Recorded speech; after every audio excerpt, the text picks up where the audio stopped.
Hey everyone, John here, and welcome back to some more Let's Play Unicorn Overlord.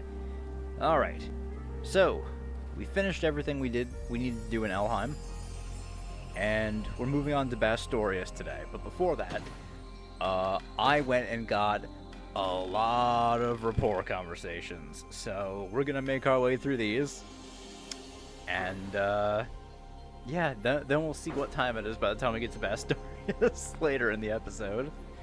So let's start with the ones we have in front of us, and we'll just whittle them down as we go.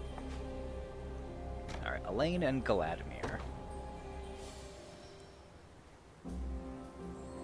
I admit, Elaine, you performed quite admirably in my test of your intentions. Oh, and as you can see over there on the right-hand side of the screen, I did do the quest for Carved of Elheim Stone. I did get the King's Lance. I'll show it off. I haven't put it on anyone yet. I still want to figure that out, but I did get it. Now, if only you were better suited to fighting besides Herr Eltolinda, you might just earn a passing grade. Is that meant to be a compliment? Not as such, no. I'll concede you have talent, but it's being entirely wasted at the moment. You and Lex have spent a great many years training for this war together. But always practicing with the same person means you only know how to react to their particular way of doing things. You must learn how to adapt with a new partner. One like me, if you're willing. Are you certain that's necessary? Of course I am. There's no telling when an enemy archer may attempt to strike you down. And the stronger you grow, the more assured I can be in Herr Eltolinda's safety under your command. So that's what you're after. In part, yes, but I meant every word. Now what do you say? It would be my pleasure, Galadmir. I look forward to learning what an attendant to the Totenos is capable of. Just the answer I was hoping to hear.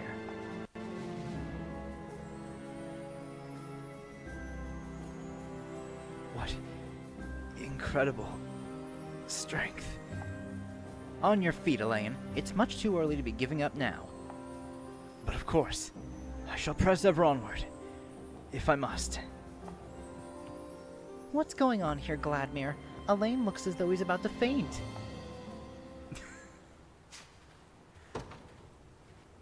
Maybe a little too much for one day. Alright, Chloe and Lex. Damn it. I don't think I'm ever gonna beat Elaine at this rate. Times like these call for a bit of stress eating, though. Got anything good for me, Chloe? You never learn, do you? What are you talking about? Your casual demeanor toward the prince, of course. I saw you sparring just now. And friend or not, don't forget you're still his subject. Can't you try being at least somewhat formal with him? Look, I know you're really focused on getting that stuff right. But I don't know. I think I'd rather just keep doing things the same way I always have. We're not children anymore, Lex. If you speak to him like that after he's ascended the throne, you could easily find yourself tossed in jail. Or worse. I mean, yeah, I guess. But getting all stuffy just makes me feel like we're not even close anymore. It's already sad enough seeing how much Elaine's changed since we were kids, you know? Well, I guess I can't deny that. But I'm glad you're still the same as ever, Chloe. Kinda relieved, to be honest. Lex, Anyway, me and Elaine are friends, and nothing's getting in the way of that, no matter how noble he gets. And I don't want him thinking all this prince stuff is changing things for me either. So yeah, if you ask me, I'm better off not doing a damn thing different. I might not agree with that, but I do understand it. And I think I see why Sir Joseph's been so reluctant to have this conversation with you. Guess he's already seen the light, huh? Oh, and don't you go changing on me either, Chloe. I want to keep our friendship just the way it is. By the way, what'd I come here for anyway? You were looking for a snack after His Majesty bested you, remember? Here, there's plenty of leftover bread you can have. Oh yeah, totally forgot about that. You do have a point, though. I doubt I'd like it very much if you started being all formal out of the blue. Now you're talking. I'd hate it too. Never change, Lex.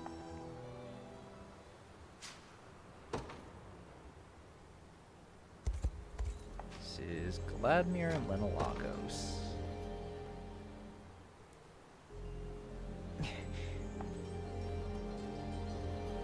A word, Gladmir. It's come to my attention that you've injured your left arm. I'm not sure what you're talking about. I assure you, you needn't hide it from me. I can tell you're nursing the wound even now. But I wonder, why have you chosen not to present it to a healer? I can't let Tara to Linda find out about this. Knowing her would simply cause her to worry for my safety. But I can't claim I deserve such concern, especially after failing to protect her myself. So please, keep this secret for me. This is far from the first time I've been wounded, and it surely won't be the last. Now let's never speak another word of it. As you wish. And if it makes any difference, I understand your sentiment. I too merely watched as Zenoira ravaged our home and abducted our Totenos. Even my poor attempt at resistance ended in near surrender. You need never conceal your troubles from me, Gladmir.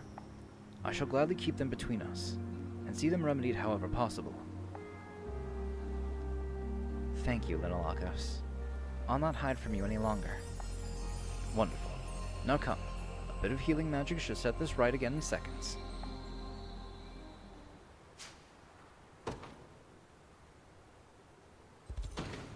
Very stubbornly prideful. Alright. Elaine and Lax.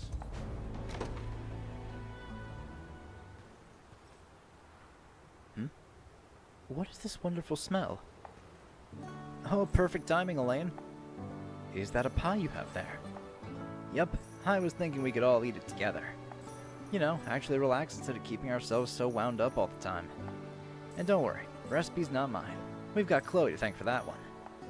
Though I couldn't help but remember the way my mom always used to make it too. It is a pleasant memory indeed. Not a week would go by that she didn't indulge our sweet tooth with some manner of homemade confectionery. All she sought in exchange was that we forage berries in the nearby woods. A task we often carried out without even needing to be asked, all in the hopes of another delicious bite. I didn't think it made much of an impression on you. But there really was nothing better than some fresh-baked pie after a hard day of training. Anyway, here, let me know if I did her justice, yeah? I suppose I wouldn't mind a taste. Lex, this is wonderful. The subtle dusting of sugar perfectly complements the tartness of the berries, while the flaky crust ties together the entire ensemble. It's just as I remember it. That's what I was hoping you'd say. Phew, I was getting kind of nervous for a second there.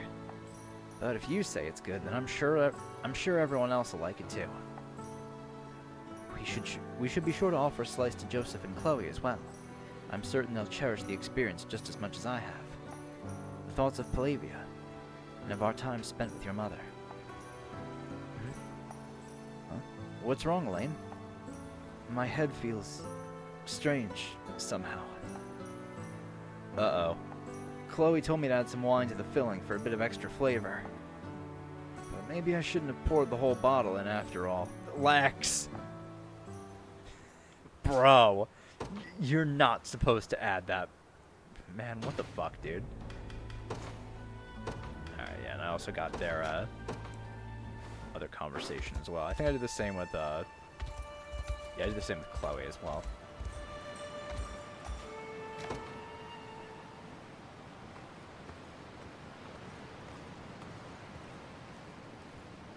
Here's the place.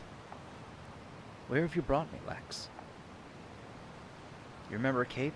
The dog we used to play with when we were kids. This is her grave.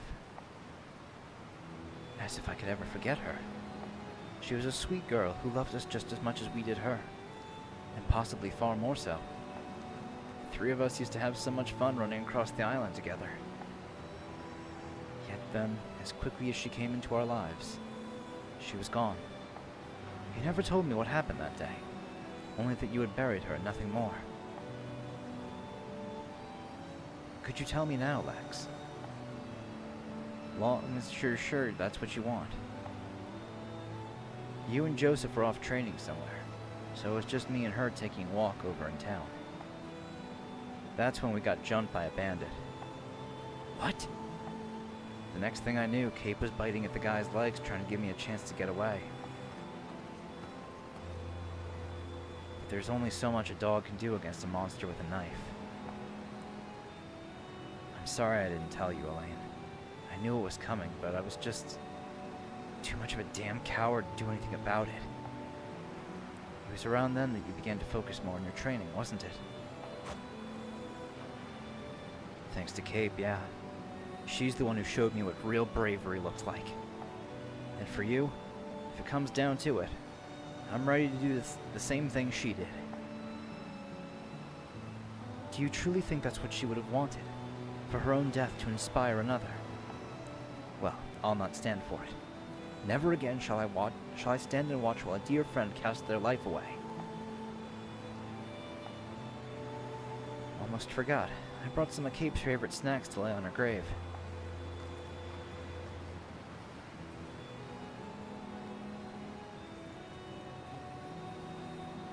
Thanks for everything, old girl.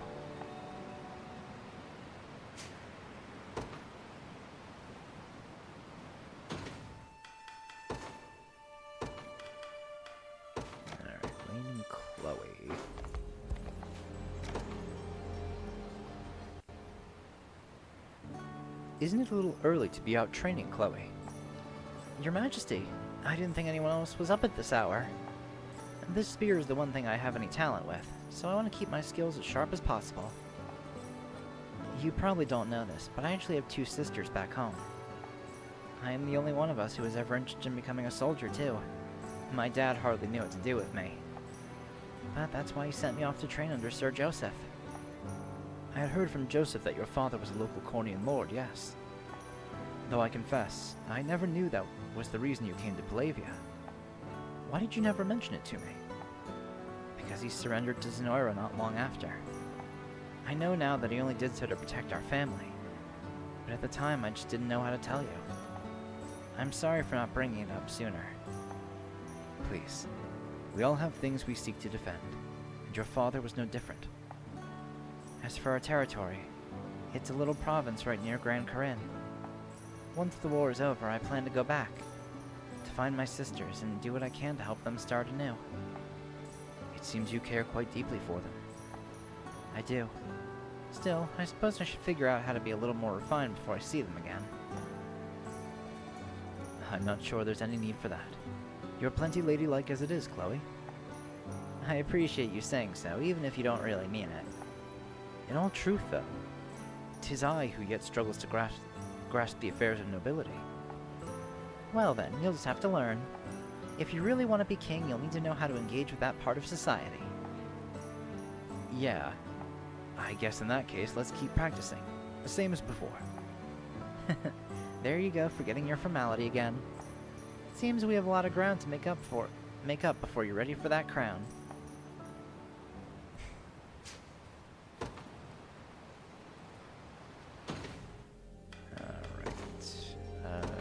I do have access to this one. No, I do not. That is not until we get to Albion. Okay, Lane Hodrick.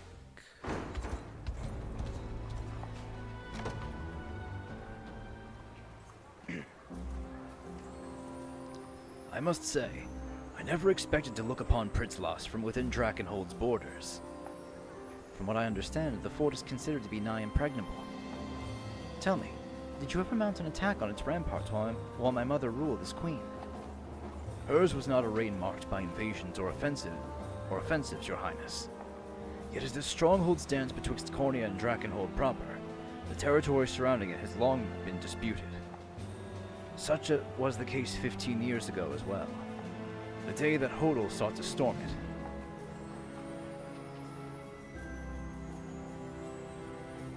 Stand down, Hodrick. Drakenhold means to provoke us with all these damned raids out of Pritzlos, and provoke us they have. But I, for one, don't intend to let them get away with it. Then you shall be playing into their hand. I hope you wouldn't think to cast your men's lives aside so callously. Her Majesty is shrewd indeed to have known I would come. But she should have sent more than a simple knight to stop me. There's nothing you can do to change my mind. Listen carefully, Hodel. The only nation which stands to gain from this conflict is Drakenhold, not our own. And it is more than simply Queen Elenia who believes such an assertion to be true. General Valmore himself labors to make peace with our neighbors as we speak, What? Unlikely as it seems, I've little choice but to verify the truth of that claim myself. In the end, I was able to put a stop to Hodl's mindless scheme. I hope you've come to understand, Your Highness. Our relationship with Drakkenhold has long proven a perilous one, no matter the present circumstance. Yet it's clear to me you think in much the same way your mother once did. And for my part, I've not the slightest doubt you shall see Cornia's bond with her neighbors strengthened beyond belief. My thanks for saying so, Hodrick. Through the course of this war, our two nations have fought as one, disparate peoples banding together in the face of a common evil. I only pray we may do the same upon its conclusion, that all of Fevrith might enjoy a shared peace.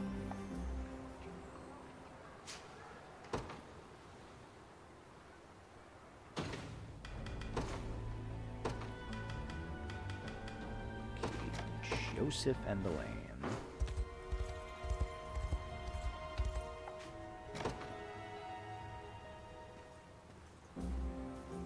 Having trouble sleeping, Joseph? Ah, good evening, Your Highness. I was merely recalling the last time I set foot in these lands, on a voyage of duty at Queen Elenia's side. What reason did you and my mother have for visiting Elheim? If you wouldn't mind sharing the tale with me, that is. It must have been 20 years past by now. We had received word that a pack of Bestrels were seen crossing the border into southern Cornia. Evidently they hailed from this very region. Yet at the time, passage to and from Bastorius to our north was altogether barred. So as you can surely imagine, few in Cornia had ever laid eyes on a Bestrel before that day. How did they arrive in Elheim exactly? And for what purpose were they advancing into our territory? That was what we hoped to learn ourselves, and send the lord of the region, Raymond, to capture the errant Bestrels, the foul sorcerer who betrayed our nation. Shortly after, an envoy of soldiers crossed the border from Elheim and demanded we hand over any Bestrels we were able to capture, and of course to alert them to the presence of any further that we discovered. Raymond acted rather severely upon hearing this. He claimed it naught but pretext for the Elven nation to invade our own. I can hardly think of a single reason why they would want to do such a thing. From what I understand, the bounties of Elheim are equally as rich as those of Cornia, if not more so. And they've little economic hardship due to their lengthened lifespans and slower population growth. Right you are, Your Highness. Queen Elenia argued those very points herself. But there can be no discounting the inordinate fear which people have for the unknown. This particular region of Elheim is home to a great many half-elves, while the pure-blooded tend to be few and far between. In other words, it is a place of refuge for the undesirable parts of elven society. Yet rather than sympathize with the plight of the downtrodden, Cornia was rampant with baseless rumors and slander. Chief among them, a claim that the elves had employed a wicked magic to transform humans into Bestral warriors. Warriors who they kept hidden in this territory with the intent of launching an eventual attack. Sensing the danger in such spiteful sentiments, Queen Elenia requested an audience with the then Totenos of Elheim. Thus it was decided they would meet here, in a province known for its relative independence, and that I was to accompany Her Majesty, in a vital role as her personal guard. Were you able to reach a resolution? In the end, yes. Both nations agreed to only patrol their respective sides of the border in search of Bestrels. Those Bestrels would then be delivered safely back to Bastorius, as stated in terms negotiated with their king. It was upon the fulfillment of that agreement that this cautionary tale met its conclusion. I hadn't realized these lands held such history. Her Majesty's political sense was truly a joy to witness, while all who doubted her could only look on in stunned silence. I've every faith that such skill lives on within you as well. I pray you're right, and thank you, Joseph, for sharing this story with me. You know, I'm actually really glad we got that before we went into Bastorius, especially that little bit with Raymond. Yeah, no, that's good. I'm glad we got that. Oh, I thought that was a rapport heart. Alright, who's next? Berenice and Elaine.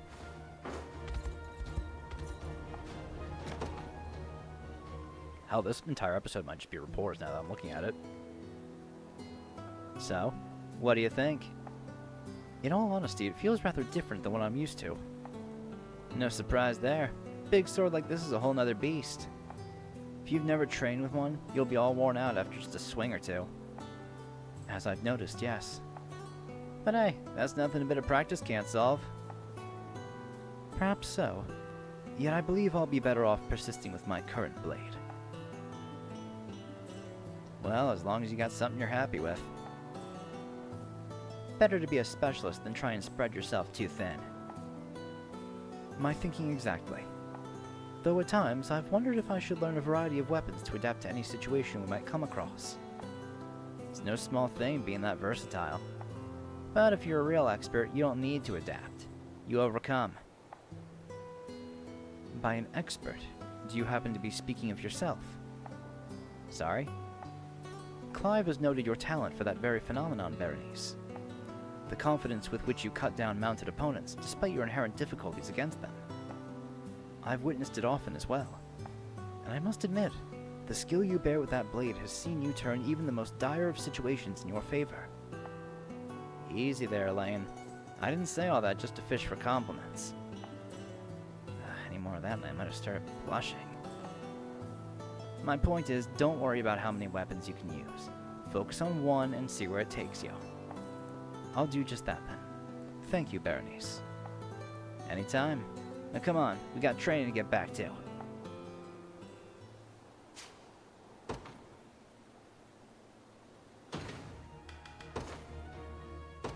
Alright, who's next? Oh, Miriam. Right, I did Bonds of the Knights of the Rose, too.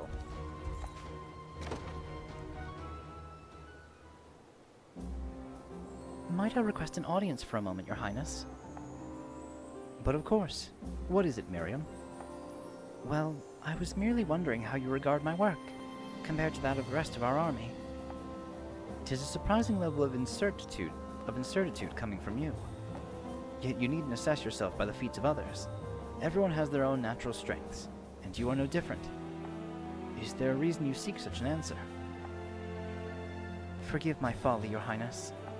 I know well that our army's only aim in this war is to vanquish Zenoira and restore this kingdom to its proper rulers. 'Tis the same conclusion I seek myself as well. But I received a letter from my father this morning, stating the importance of distinguishing my deeds from those of my peers. I suppose he's purely fixated on what plaudit our house shall receive upon the end of this war. Recognition from the crown would prove a boon to any noble family, yes.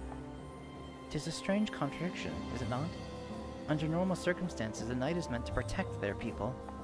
Yet in times of strife, we are judged almost wholly on how many enemies we're able to slaughter. It is a thought I very much despise, in sooth. But it is also a necessary one, should we ever wish to bring peace to these afflicted lands. You needn't dwell on such upsetting notions, Miriam. What matters now is that the work you do is of great benefit, both to the liberation and to myself. And to my eye, you've already achieved the very distinction your father wishes for. I thank you for the generous words, Your Highness.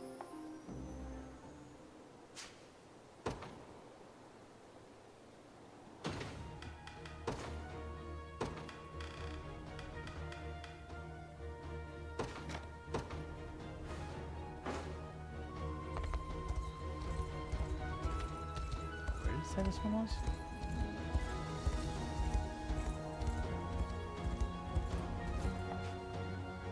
No, that's Keitra and Berenice.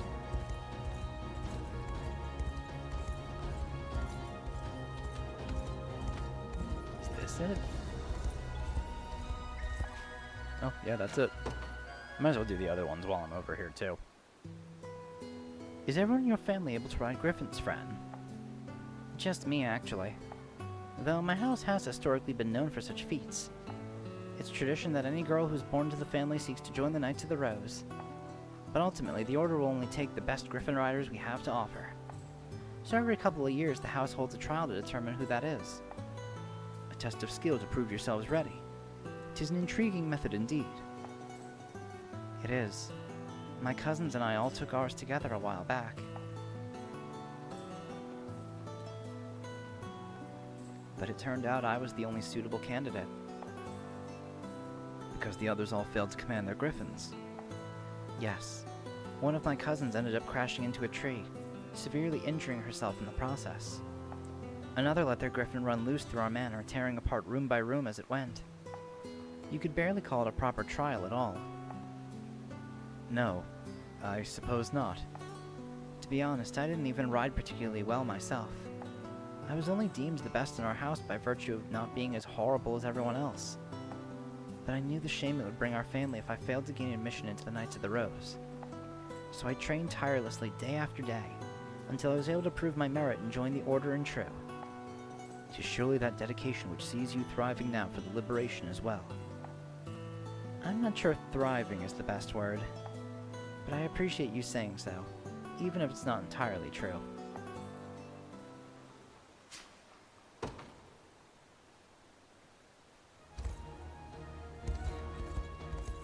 Alright, let's get these other three as well since we're here.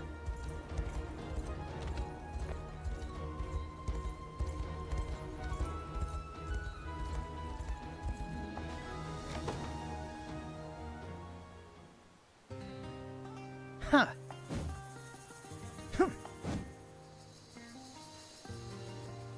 Getting some training in, Keitra? Can't pretend I'm surprised. You swing that hammer better than I could. Better than almost anyone could, really. Once you get going with it, only a fool would even think about standing in your way. Not to interrupt you, Berenice, but you're sounding an awful lot like my aunt right now. You're what? You know, like my mom's sister. I ended up living with her for a while after my parents died. They always used to tell me I should learn how to ride, you know? This hammer was the only thing I ever had eyes for. And whenever I started having second thoughts, my aunt was there to insist I made the right choice. She's kinda like me. A bit rough around the edges, you know? Never turned down a chance to help me train either. Sounds like she and I would get along. I just hope she's okay out there. I'm sure she is. I bet she'd be thrilled to know you're getting even better with that hammer of yours. So what do you say we have ourselves a little one-on-one? See what we can do. I'd like that very much, Berenice. That's the spirit. Now come on, I'll have you stronger before you know it.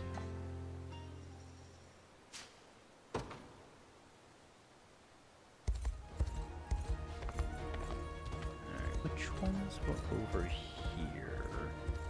Two here. Clive and Monica. Yeah. Evening, Clive. Ah, Monica. What is it? Do you always stare at the ground when you're speaking to someone? It's rude, you know. It's not that I don't wish to meet your gaze, of course. It's merely... Enough, Clive. I know you had your reasons for deceiving me, as did my grandfather. What's done is done. Be that as it may, it doesn't change the manner in which I wronged you. Well, I won't argue with that. It was rather uncivil of you. But bearing a grudge does me little good, knowing you only did what you thought was best. Unless there's something else you feel guilty about, of course. Should I be worried?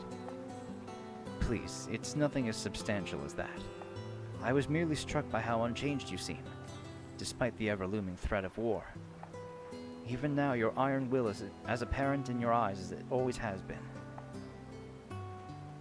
'Tis beautiful, I must admit.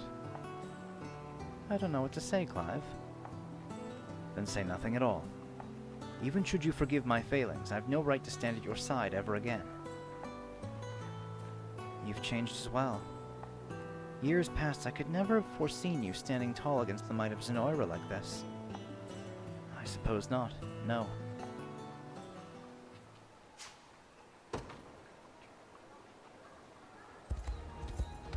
I really do want to... I really want to do more of theirs. Oh, more Clive.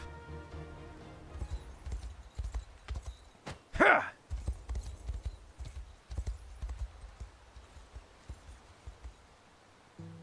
Your spearwork is excellent, Clive. I see now why Joseph has placed his trust in you. Ah, Sir Hodrick. 'Tis a great honor to earn such praise from a distinguished member of the Royal Guard. Former member, you mean? You and I stand as equals now, nothing more. In that case, might you permit me a minor request? What is it? Well, I was wondering if you could instruct me in the art of the spear. Your noble house DuPont is known as home to the foremost experts in its craft, after all. 'Tis also rumored that many of your techniques have never been taught to anyone outside of your lineage. I should love to see that mastery in action, if you wouldn't mind. Such is the only way I shall surpass my father, and see that the tragedy which befell my family never again comes to pass.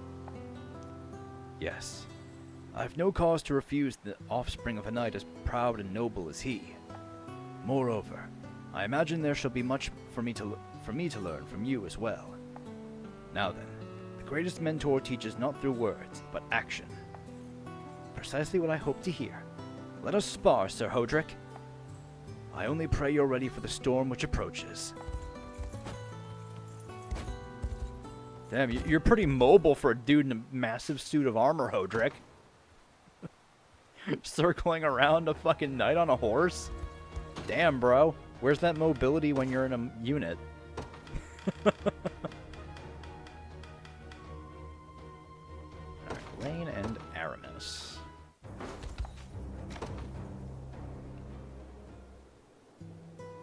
I must know, Aramis. Do you still plan to continue on as a mercenary, even after the war? I'll not be returning to the royal family, if that's what you ask. Has abandoning your lineage not proven difficult at times? It has, though I believe my actions have troubled Gilbert far more than they have myself. At first I struggled greatly to conceal my identity. After all, I had been instructed in the art of the royal blade from a very young age. Yet in order to conform to my surroundings, I cast those teachings aside and began to emulate the mercenaries around me. Which was no small feat, mind you, given the inferior craftsmanship of their blades. But before long I had found myself growing used to the metal's many defects. And as I did, I began to prove, in a way, that I needn't let my bloodline define who I am. Ah, it was all mere rationalization in the end, a vain attempt to flee from the errors of my past. With every swing of my mercenary's blade, I would question why I even still roamed this earth. Why I should live, while my failings caused the demise of so many others. Yet death was not the answer I sought, not while I knew that Gilbert was still alive. And now he has finally reclaimed our lands from Zenoira's clutches, owing entirely to you. 'Tis not my acceptance he fights for, but yours, Aramis. Whether it be in his duty as your king, or simply as your loving brother. Then it would seem I've no choice but to live on, both for my nation and for Gilbert. Yeah, don't go dying on your brother, man. Good lord, why the fuck did I do so many of these? I guess we're not doing main missions today. Oh, okay, that's not until fucking Albion? Okay. Eliza then, sure. Oh, we got a couple over here.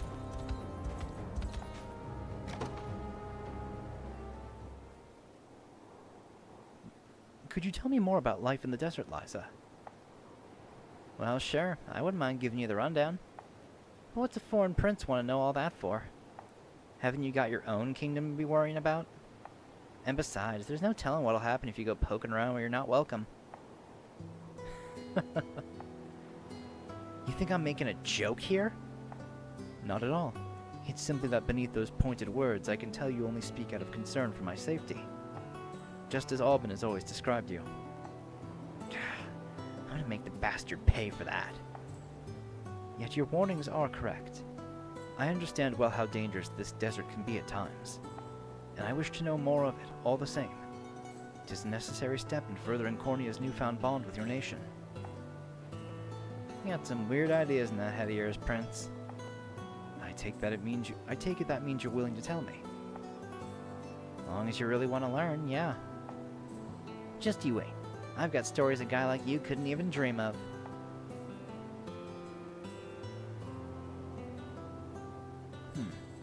I never grasped how vastly different life in the desert could be.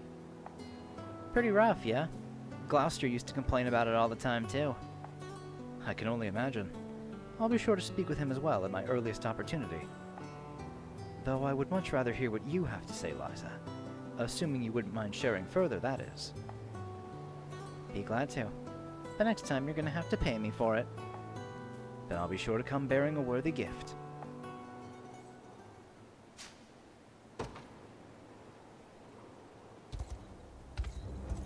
Alright, what was this one up here? Is this one of Magellan's? Oh no, Alvin and Liza.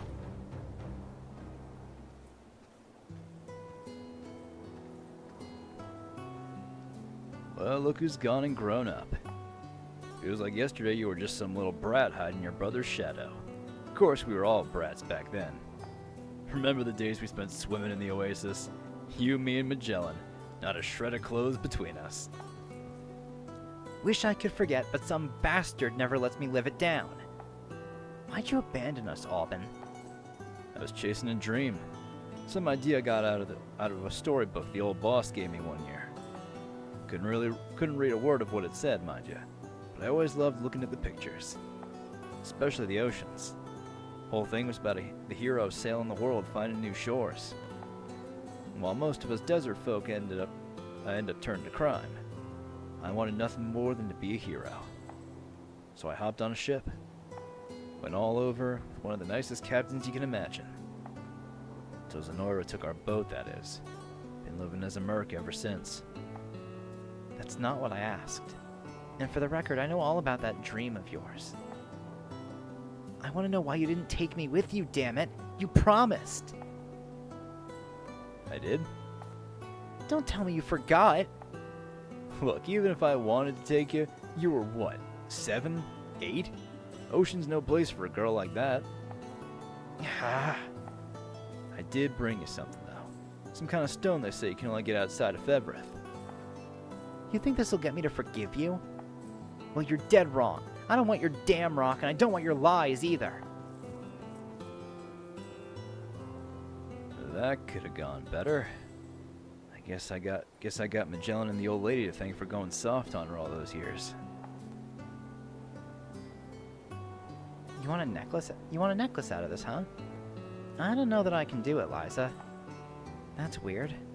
Last I heard, people were saying you're the most skilled hand we got. Alright, fine. Just give me a few. Well, how'd it go? I love it. Thanks, Keetra. Aw. Not sure that boring old stone is worth all the effort, but hey, whatever makes her happy. Despite everything, she still treasures what Alvin gave her. That's cute. Alright, what do we got here? Magellan and Rosalinda.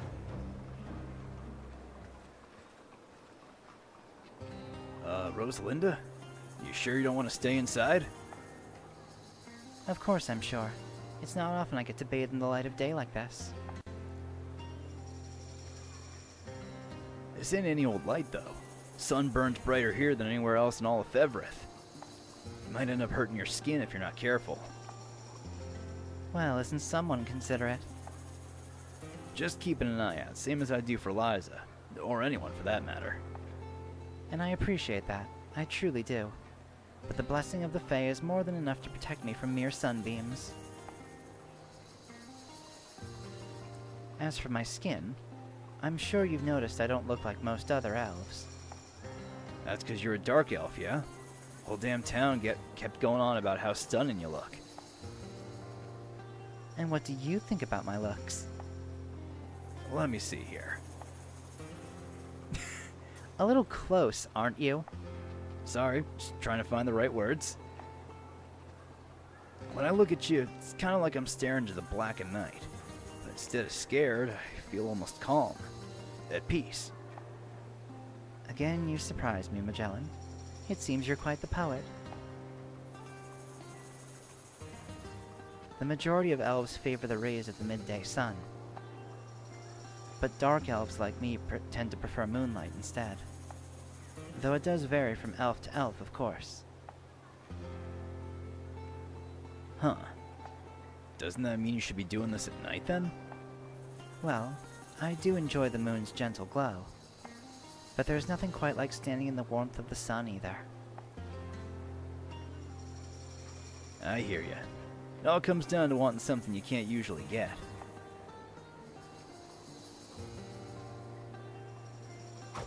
That's enough of this damn heat. I'm heading back to town for a nice freezing sherbet. Have fun out here with your fairies and all. That does sound rather refreshing. Let's just hope he has gold enough for the both of us. Just assuming he's gonna buy it for you. Alright, Rosalinda. Alright, Gloucester and Magellan. I'm sorry, Magellan. Truly. Give it a rest, will ya? Wasn't your fault and you know it. All the same, my grief still lingers for the pain I've inflicted upon these lands. What can I possibly do to atone for such a failing? Nothing, really. But I get where you're coming from. It feels weird coming back to your senses only for everyone else to be acting like you never even left. But there's no denying the good you did for our desert. You never turned your back on us, even when the whole damn nation was calling us criminals. And somehow you still want to keep helping them, too. A lot of people in this country owe their lives to you, Gloucester. So yeah, it doesn't matter what you did while you were gone. We're just happy having you back. Thank you, Magellan. Anyway, enough of that depressing stuff. How about you and me talk more over a nice cold drink? I would be glad to. But first, know that I shall ever stand in service of your people, just as I did for all those years prior.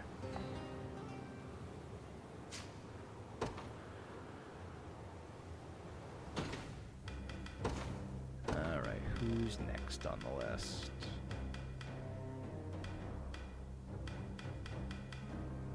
Right, can't do Magellan's. Alright, I got ones with the elves. Okay, Lane and Rosalinda 2. Oh, Ithilion and Lenolagos, I mean. Ithilion! Please, Lenolagos. Embrace me any tighter and you'll squeeze the life out of me.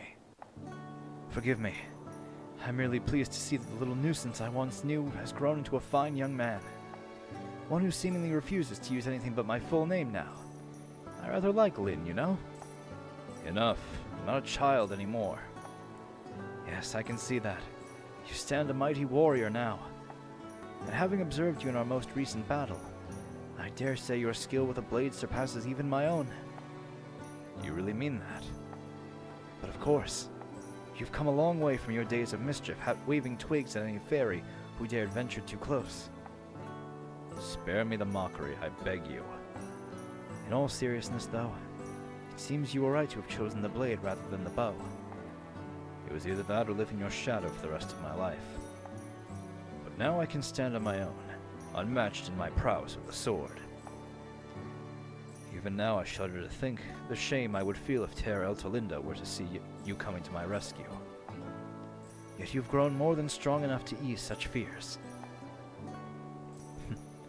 Only because I had you teaching me. All the same, I'm certain Terra Rosalinda is proud indeed to have a fencer of your caliber at her side.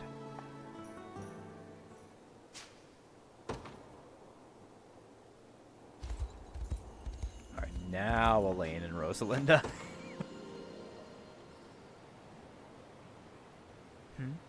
Oh, I must have fallen asleep for a moment. And deeply at that. Have you been getting enough rest of late? No, actually. Why didn't you wake me up? I'm certain my head was rather heavy on your shoulder. I admit, I did consider it. Yet you seemed so peaceful, Rosalinda, without a single trouble in all the world. It feels like it was only yesterday you would lose your composure the minute I drew near to you. Not that I'm complaining, of course, but it's barely even half as enjoyable teasing you anymore. Then all the better in my view. By the way, Rosalinda, you were speaking in your sleep just now. Oh, and what did I say? Something about wanting to spend more time with you, I assume? Why did she get chosen instead of me? I surmise you were speaking of Eltolinda becoming the next Totenos. I always coveted the role, you know. It's only natural when your mother is one of the best this land has ever seen. But none of that matters now. Zenoira took my sister from me, used her body for their vile schemes. The thought alone sets my blood to boil. If only she wasn't the Totenos. If only I had been chosen in her place. She never would have gotten her mind taken over by that damned witch. Am I hearing you correctly, Rosalinda? That you wish such harm could have befallen you instead? Yes. How very unlike me. Either way, the only thing I can do now is make sure nobody else gets hurt. Ever again. Thank you for the shoulder, Elaine. That was a better sleep than I've had in months. I merely pray it was to your benefit.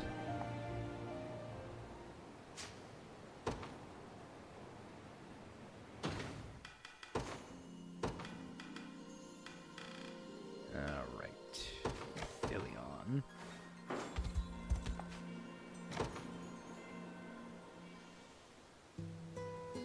While I'm aware that Rosalinda's palace lies underground, what about you, Athelion? Have you spent much of your life beneath the surface as well? I have. Until I joined her personal guard, I had little reason to leave our subterranean city, so I almost never did. The only light I ever saw was the orange hue of a magic lantern, or the occasional moonbeam filtering in through the entrance to the cavern. As a child, the sun was always more of a concept than an actual entity which existed in my world. It is difficult to imagine in all truth. No other race of Fevrith has most of their population consigned to a life secluded within the earth. Maybe not, but it has its benefits. For one, the insular nature of our cities means few invaders think to attack. And those that do often end up lost in a maze of corridors. I can only assume that's why Zenoira went after Lower Hall instead.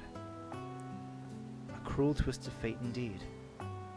Life was good before they turned up, you know. When I was just a child, Ter Rosalinda would leave the city every now and then and travel to various regions of Elheim. And when she returned, she would tell us all the most incredible tales of the outside world. I can still remember the wonder that filled my heart with every word. The more I listened, the more certain I grew in my dream for the future. To accompany Ter Rosalinda on the journeys she recounted, to stand in her defense should the need ever arise. Which is why you now serve in her personal guard. Exactly. And though I don't like to admit it, I always used to think of her as a sister to me, rather than any kind of dark elf royalty. I swear to you, Elaine, never again will the shadow of Zenoira hang over this nation. And no matter what happens in the course of this war, I'll always be there to protect Ter Rosalinda. With my very life, I must.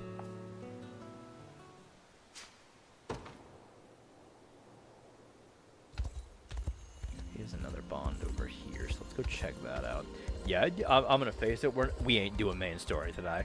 This is just an episode of me doing rapport conversations, which, you know, I guess we could use every once in a while with how many there are. Oh, right, I did this one too. Rylanor and Column. I noticed they had one. Where are you, my lady? And how many times must I warn you not to pester Prince Elaine? Are you out here, Terras?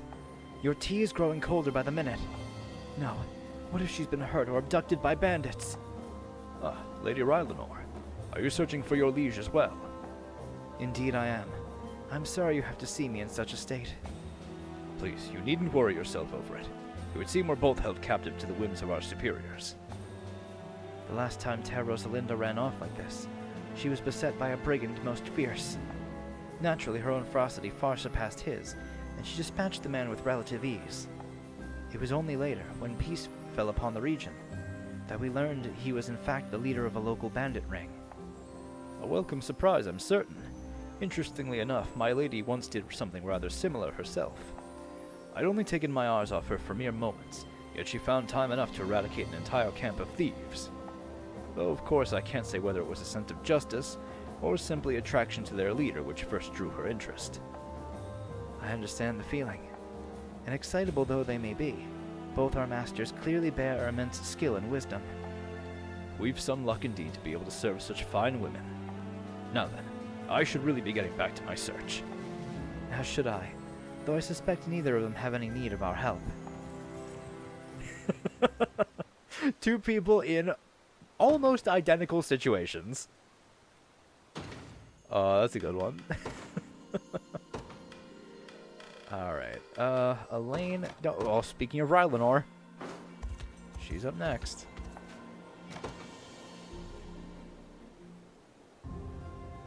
What is your involvement with Terra Rosalinda? I demand an answer. Now. I'm not certain what you mean. Forgive me, I didn't intend to take such a forceful tone of voice. It's simply that she seems to have grown rather smitten with you. And as her attendant, it's my duty to determine if you're truly suited to... to determine what it is you think of her. If pressed for an answer, I would say she is a fine ally indeed in the fight against Zenoira. And what else? You want more? In that case, I suppose she does stand somewhat close to me at times, yet she tends to speak softer than most everyone else, so I think it only natural that she draws nearer to me. Unless, perhaps, there is a deeper reason than that. How very interesting. The tenacity of will to command an army alone, tinged with the slightest touch of vulnerability. If this is the man that Terra Rosalinda has chosen, then so be it. I approve. Approve of what, exactly? Nothing you need worry yourself over. I thank you for the assistance, Elaine. And I hope you can find it in your heart to appease my lady's wishes. For nothing could bring me greater joy. I'm not certain I understand what just happened. Don't worry about it, Elaine. It's fine. Alright. Eltolinda and Elaine.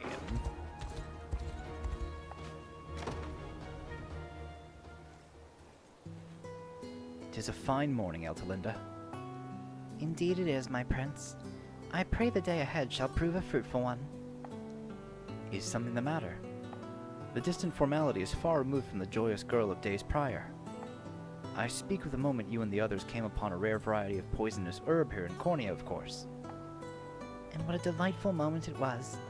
Yet such outbursts are wholly inappropriate for one of my standing. There are rules I must uphold as the Turanos of Elheim. A ban on consorting with foreign dignitaries, chief among them. No matter where my own personal feelings may lie on the subject. Yet in my view, you seem to fulfill that duty perfectly well. When the occasion calls for it, you command great esteem in your role as Turanos. While at others, you simply let yourself exist as a mere elf among friends, and nothing more. I suppose the issue here is my wishing to be your friend. But all you did was express your delight at finding an herb. Anyone should be free to do the same, no matter which nation they... Eltolinda? You misunderstand. I speak not of my behavior when conversing with the others, but rather the emotions I've begun to bear for you. Eltolinda, I... Forgive me, I didn't mean to grab your hands like this.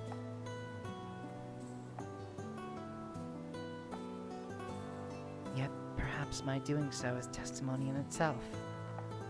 Proof of the relationship I wish to foster with you. I wouldn't mind were that the case.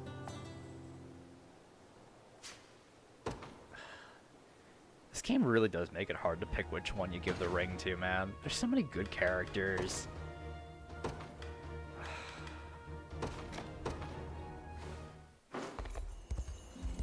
Alright, Elaine and Gamel. So yeah, you ever need someone to go dirty in their hands for you? I'm your guy. I could never ask that of you, Gamel. Not after you promised me you would be living an honest life now. I'll not have you abandon that pursuit in my name. You still believing in me, huh? Still trusting that I'm a new man, free of all this thieving business? Were you not, Celeste's loyalty would be questioned as well, forever speaking in your favor. And given the matter of your sister, I don't suspect you could do something so foolish. Got nothing to say to that. I am telling the truth, you know. I gotta come clean about something. Ever since I decided to join up with you, I've been wondering if I really deserve this kind of life.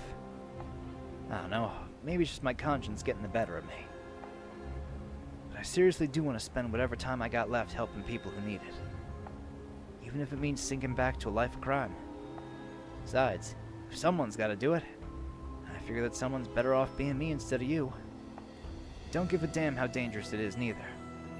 As far as I'm concerned, I should have been dead back that day in Coquelage. That's enough, Gamma. If you truly wish to atone for the sins of your past, you need merely carry their lessons into your future, both for your own sake and for your sister's. You're a real piece of work, Elaine. When you're right, you're right. I won't go bringing this up again. I pray you don't.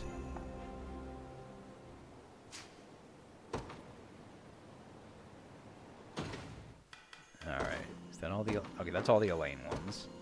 So I have Scarlet with Lex and Chloe.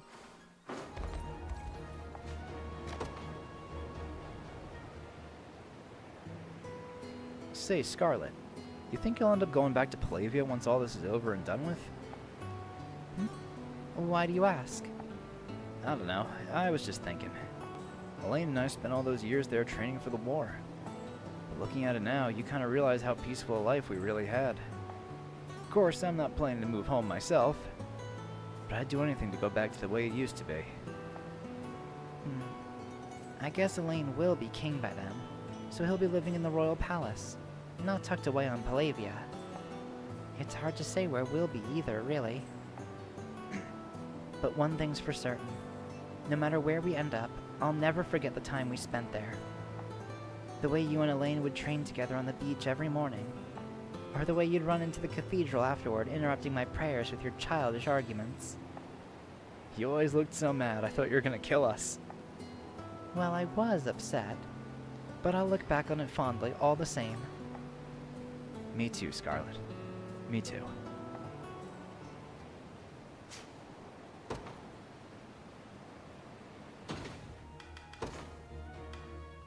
Alright, Chloe's isn't until Albion as well. Alright, Lex? Oh, I have quite a few with Lex. Alright. Alright, no, I can't do that. That's also Albion. Which one of these can I do? That's Bastorius. I can do 3 of these. God, I might actually fucking split this into 2 episodes. This is actually kind of ridiculous. I didn't think I got this many of them. I guess I went a little overboard. Oops.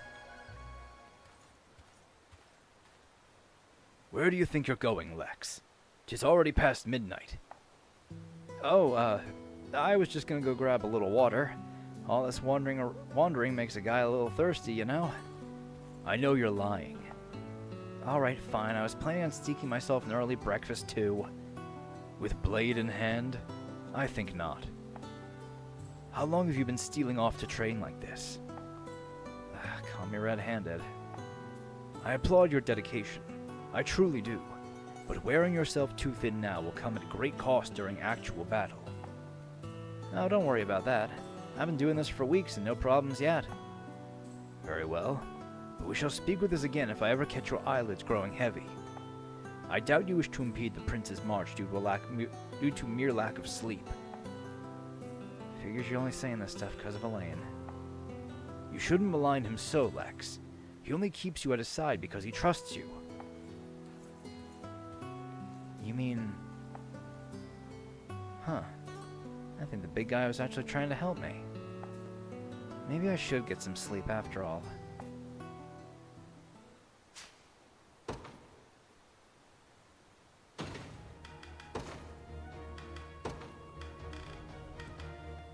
Lex and Rosalinda. Okay, Gladmir and Eltalinda. If I may, Teras, it's a great honor to serve at your side once more. Do you know how worried I was, Gladmir?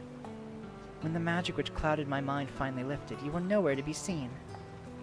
Not by choice, When I returned from my duty, Lower Hall had fallen. All I could do was bide my time until the proper moment presented itself. Perhaps it was for the best. Had you been beside me while I was under Zenoira's sway, I may well have struck you down. And if I had, I would never be able to live with myself. I'm not one to die that easily, Teros. Especially if it were you after my life. My, isn't someone feeling confident?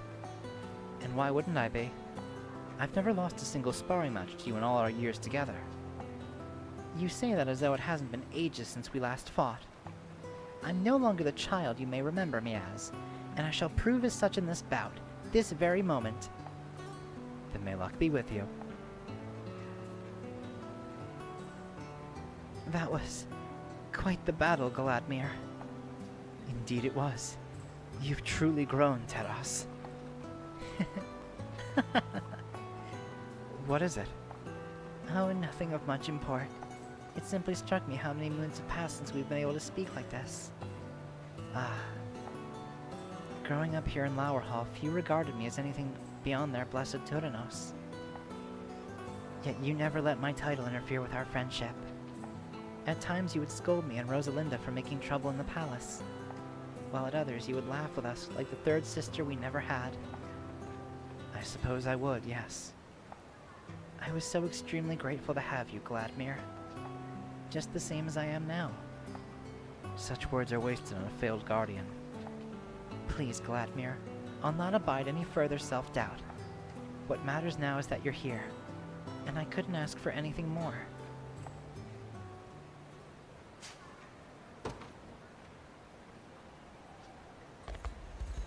That was a cute one. Alright, Rosalinda and Lex. Hey, Rosalinda. Don't you think you were kind of hard on me back during our battle here? Not at all.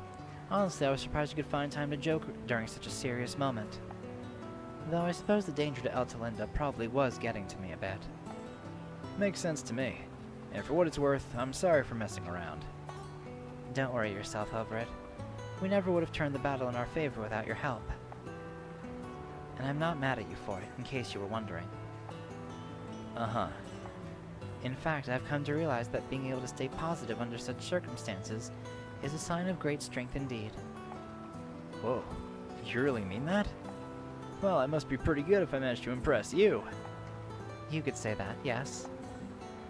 But if I had to pick one of your virtues above all others, it would be your uncanny ability to lighten the mood in an otherwise tense world. Elaine must be glad to have a best friend as reliable as you, Lex. Aw, shucks, you're gonna make me blush. And I'm pretty sure my grandma used to say the same thing, actually. Lex, that's maybe not something you should say. You know what? I take it all back. I do need to go harder on you. Hold on a sec, Rosalinda. I don't know what I said wrong, but I swear I didn't mean it. You just had to stick your foot in your mouth, Lex. Oh, brother, what are you doing?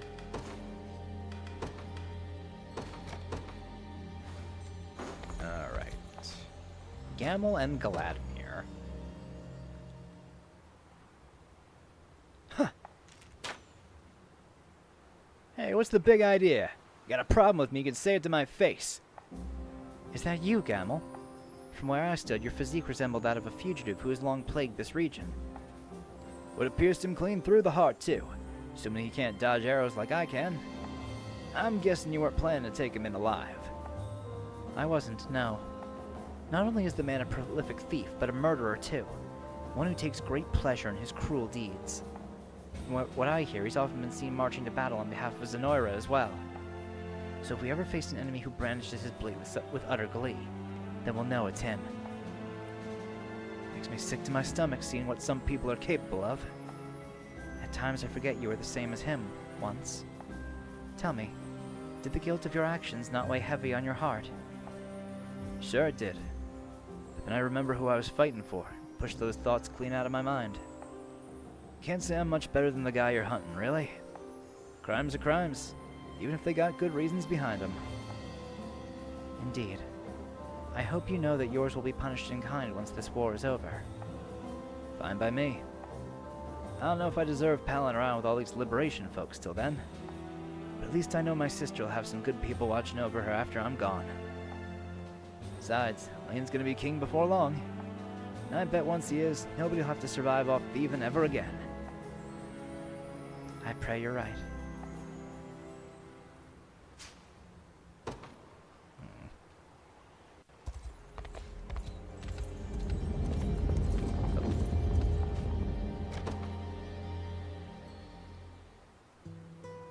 You know, the more I spend time with you, the more I realize how similar you and Rosalinda look. I shouldn't think that much of a surprise. We are sisters, after all. Well, maybe, but, look, don't take this the wrong way, but I don't think I get how race works over here in Elheim. 'Tis quite simple, really. Our father is an elf, while our mother is a dark elf. And rather than combine their traits like what happens with humans, the offspring of such a pairing will either be one or the other. Huh. I think I get it. And now I'm just wondering how they met in the first place. I would be delighted to share the story if you have the interest. It began when my grandmother, our former Totenos, visited Quantapelt, the subterranean capital of the Dark Elven civilization. She had brought my father along for the journey, and it was there he laid eyes upon the most beautiful elf he had ever seen. Day after day he returned to the cavernous city to shower her with gifts from the surface. Fresh-picked flowers one moment, handiworks from our finest artisans the next. You must have really been crazy about her, huh? In time, my mother found herself drawn to the surface, and my father, of course. The two were soon wed, thus dedicating themselves to the good of Elheim and the unity of our races. And that's how a dark elf like your mom ended up Totenos. Indeed, but a great many opposed her ascent, claiming only the fair-skinned may rule our lands. Yet having witnessed the love my parents bore for each other, her fellow dark elves came to her defense, until at last all who opposed her reign relented. Guess it all worked out in the end. And created quite a tale in the process, yes. Through their marriage, the age-old rift between our disparate races could finally begin to heal. Rosalinda and I actually regarded it as an inspiration of sorts. The lessons we've learned from our parents carry forth in our own desire to make peace with humans, no matter how ingrained prejudice may be in our lands. Well, the good news is we're fighting Zenoira, not each other.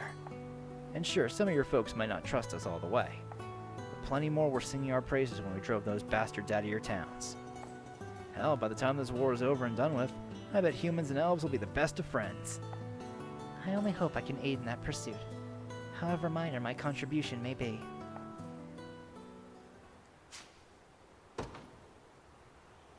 That's a really nice one, too. A little tale of Rosalinda and Eltalinda's parents. Alright, Joseph and... Okay, Joseph and Clive is the only one I have with these two.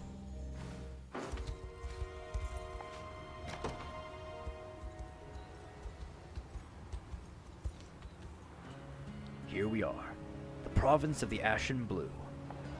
10 long years have passed since that fateful day, yet I finally returned. Owing wholly to you, yes. Had you not persevered in pursuing my foolish dream, this moment would ever have remained mere fantasy. Yet I was only willing to do so because I had nothing left to hold dear.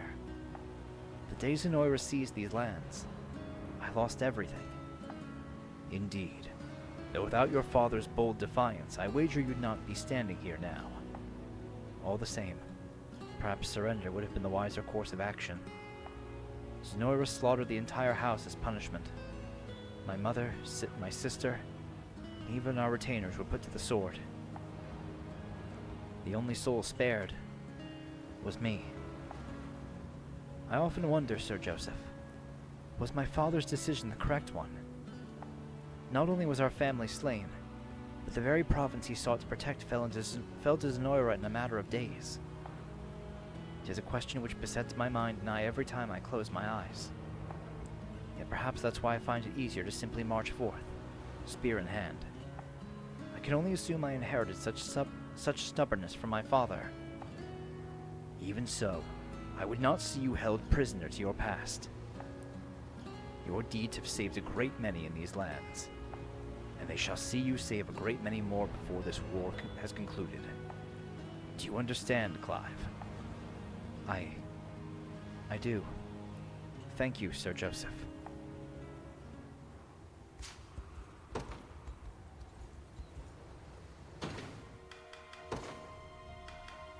Alright, Chloe... Okay, Chloe has a few. Alright, that's Albion.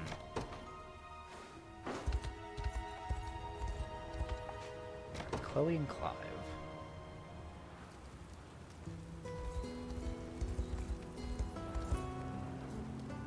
I must say, Chloe, it always pains me to see you burdened by dinner preparations. I may not have much skill in the art of cookery, yet I would love to aid you in procuring ingredients, if that's all right. You would? That would be great. Though I have to wonder, how often have you actually bought food for yourself? Almost never, embarrassing as it is to admit. Such matters would always be left to the lower-ranking members of my order. Tell me, do you fear I would impede your work rather than expedite it? Oh, not at all. Now come, let's work on your shopping list.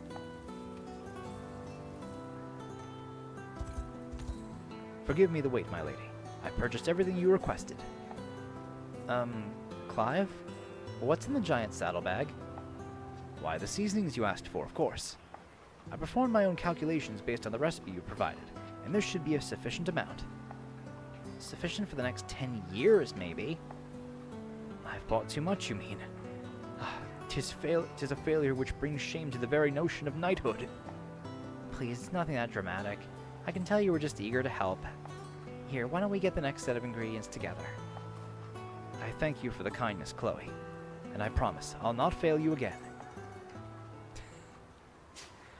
Calculations may have been a little bit off, Clive. I mean, hey, enough spices. I mean, they'll probably go bad by then. Who am I kidding?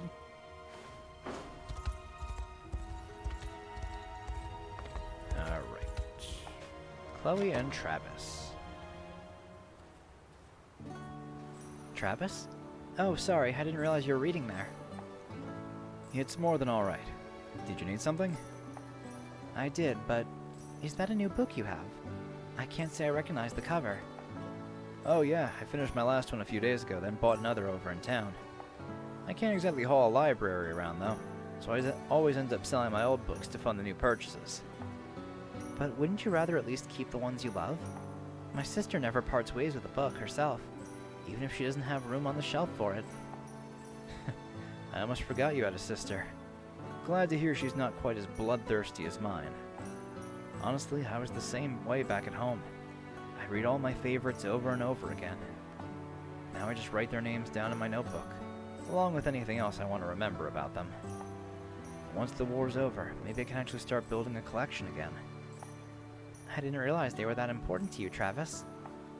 Yeah, well, I like keeping secrets when I can. Anyway, what was it you wanted to talk about? Oh, right. Dinner will be ready any minute now. Perfect, thanks. Just let me finish this chapter and I'll be right there.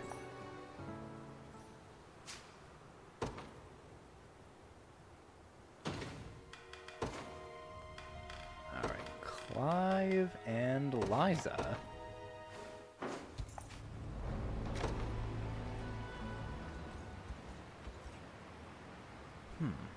I managed to find everything I was looking for, yet I admit it was all rather pricier than usual. Yeah, that's because you got swindled. I'm not sure I understand. Right, because it's not much of a thing where you're from. Here in the desert, it's harder coming by the essentials. Some merchants will try to charge you extra for them. The one who conned you must have been pretty new at it, though. Guy could barely keep a straight face. You still bought the act, hook, line, and sinker. There's not a whetstone in the world worth 5 times the going price. I suppose I did think it somewhat strange. Next time you're better off just walking away if something doesn't feel right. You make the same mistake with a seasoned vet and he'll fleece you out of every last coin you own. By the way, I turned your friend from earlier over to the town guard. I watched the whole damn thing go down after all. You mean to say you witnessed me falling victim to his deceit, and you did nothing to stop it? More or less, yep. But hey, got the rest of your money back. That's enough for another 4 whole whetstones. Indeed. It would seem I should thank you. both for retrieving my gold and for alerting me to the myriad dangers of this desert. How about you pay me back for it then? Maybe we can spend that extra coin on a fancy little meal in town. As you wish. Now let's be sure to choose a reputable establishment this time. Oh, Clive. Try not to get scammed. Magellan and Liza. So yeah, I hope you can forgive me.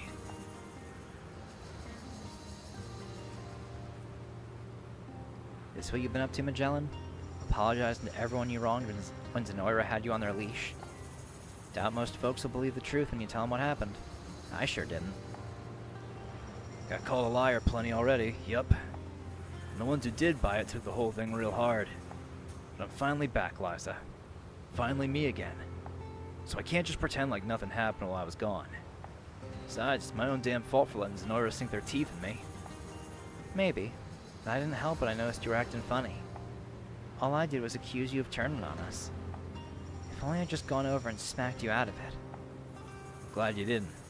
Imagine how I'd feel waking up to find out you died trying to stop me. Not sure I could keep on living after that. Probably would just end it all right then and there. Magellan, I'm coming with. Next time you go out apologizing to people, I mean. I bet they'll be more willing to listen if you got me around. Yeah? Thanks, Liza. I never said you could hug me. Listen, I'm proud of you for hanging in there all that time I was gone. You better be. And don't ever even think about leaving me again. I won't. Promise.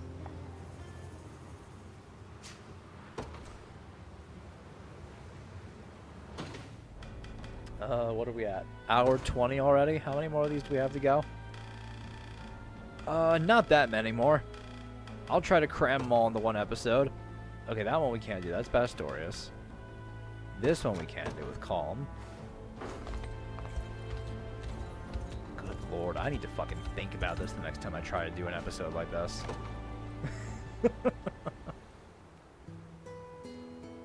Armaments sharpened, food prepared, clothing examined, pillows fluffed. Yes, that should be everything. Ah, Lady Miriam, was it? Quite so. Pray forgive the interruption. I couldn't help but be captivated by the fervor with which you approach your work. If you allow me the question, do you ever stop to rest or grant yourself a moment's leisure? But of course. What manner of attendant would I be if I neglected my own well-being? As for leisure, I've recently begun research into how I might brew the perfect cup of tea. A labor which Lady Melisandre has benefited quite greatly from, I might add. Is that not merely another form of work? Ah, but I also enjoy fishing as well. It is a great pleasure indeed ensnaring Lady Melisandre's favorite varieties. That seems to be yet more work. Yes. Perhaps the only reason I enjoy such hobbies at all is their prospective benefit to my lady. I suppose I've been fated to the servant's life since the day I was born. I can't claim much different, to be frank. Everything I am is dedicated to Princess Virginia and her livelihood. Yet it would seem I have still much to learn in the ways of devotion. I shall take this exchange to heart, Sir Colm. 'Tis a rare sight to witness one inspired by my duty rather than repulsed by it. Yet I accept your words with pride. In any case, apologies again for the interruption. You've clearly much left to do. Ah, not at all.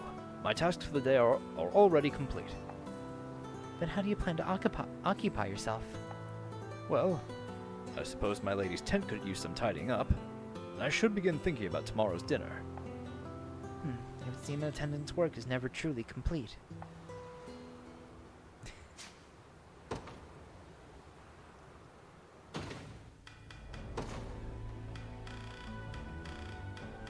Oh, speaking of Melisandre and Eliza.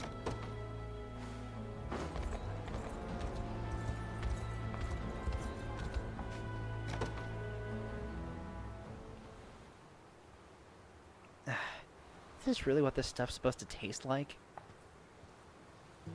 Is something wrong, Liza? I've never seen someone grimace while enjoying a nice cup of tea. That's just the thing, actually. You mind trying a sip for me? I've barely ever had it before, to be honest. Got no idea if I even made it right. And where exactly did you get these leaves? This is one of the finest varieties in all of Feverith. Magellan gave them to me. Said there was some kind of payment for a job of his. Pretty sure he didn't know what to do with them either though. Let's try it then. How horribly bitter! How long did you steep this for, Liza? I don't know, a few hours maybe? Figured it'd be better strong, so... Well, that explains it. Here, allow me to brew a proper cup for you. Feels weird having a noble lady make me tea like this. Isn't this the kind of stuff you have servants for? Cullum does tend to prepare it for me, yes, but I'm more than capable of doing it on my own. See, doesn't this look far more elegant than the murky stew you served me earlier? Maybe, but looks aren't everything. It's gotta taste good too. It will. I guarantee you that. Now drink up. Yeah, this is just water? I suppose it is a bit weak. Yet again, I find myself unable to escape Cullum's all-consuming shadow. I'll have to ask him to make something nice for us later, to apologize for wasting your leaves. She strutted over there all confidently, only to fail. Never change, Melisandre. Yeah, I think she was another character that a figure was made for this game. Man, I did a lot with Liza, huh? What was that? Yeah, north of Euclid.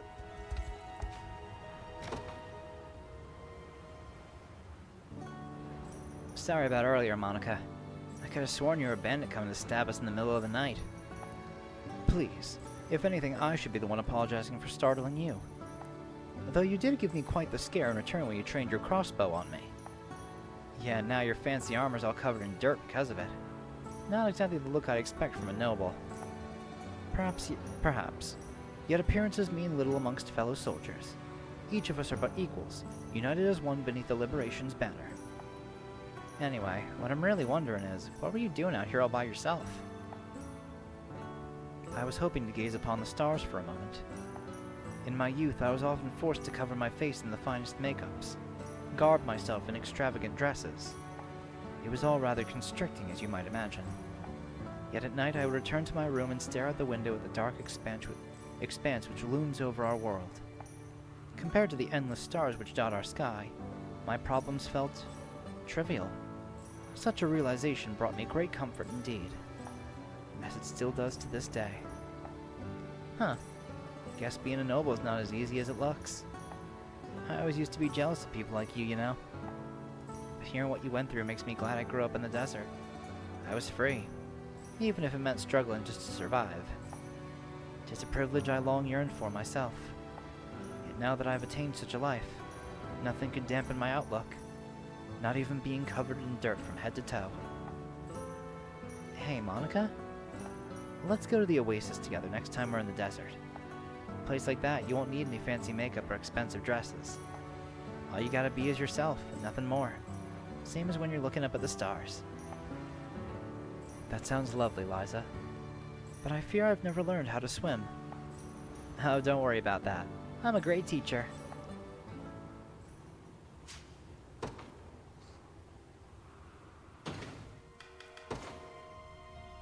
Alright, where are we at now? Okay, it looks like we only have a couple left now. Okay, Rosalinda and Rylanor.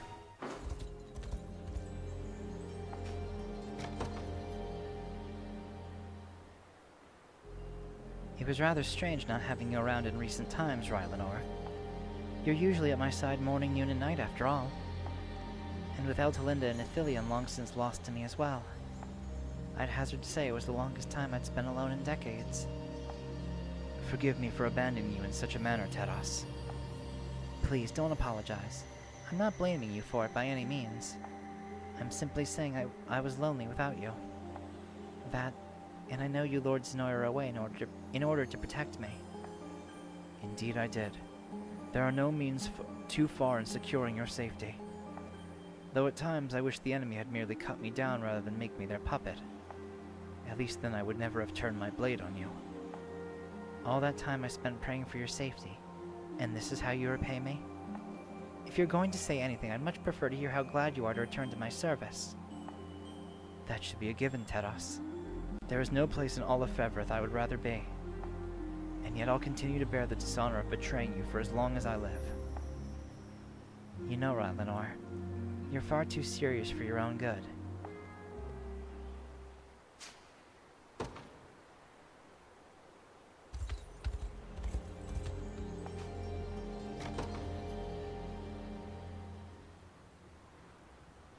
Hello there, Linolagos. It's been some time, Teros. Is there aught I can assist you with? There is, in fact. Might I speak with you for a moment? But of course. Please, go on. Do you remember when we were children, and I would sneak out of the castle to roam the city with you? It was a time I'll never forget for the rest of my days. In truth, those moments are what gave me the strength to endure the rigors of my training to become Tyrannos. Ah. Tell me, what caused us to grow apart all those years ago? I should think it obvious. A commoner such as I bears no right to associate with one of your royal blood. Even if I myself wished for it? I've thought much on this matter over the passing moons, Linolagos. Yet I fail to see how our friendship could ever warrant such a cold and bitter end. I must know, do you regret the time we spent together, even now? My only regret is ever having left your side. Do you recall the day I learned who you truly were? You asked me to join your personal guard without so much as a moment's hesitation. And as much as I may have wanted it, I couldn't bring myself to accept the offer.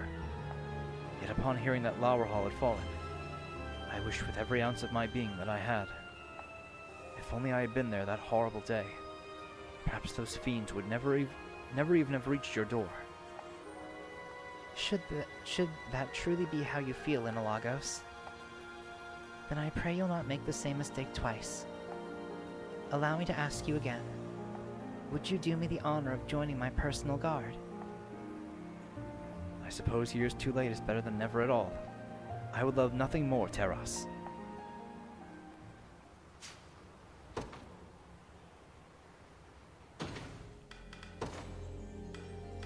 And that's all of them. That only took an hour and a half. That's not too bad. Alright, now, while I would have loved to do a main story in this episode, that's going to have to wait until next time. So, I might do a little bit of grinding. I'm not entirely sure. We'll see. But in the next episode, we will be proceeding with the story, and we will be moving on to Bastorius after delaying it.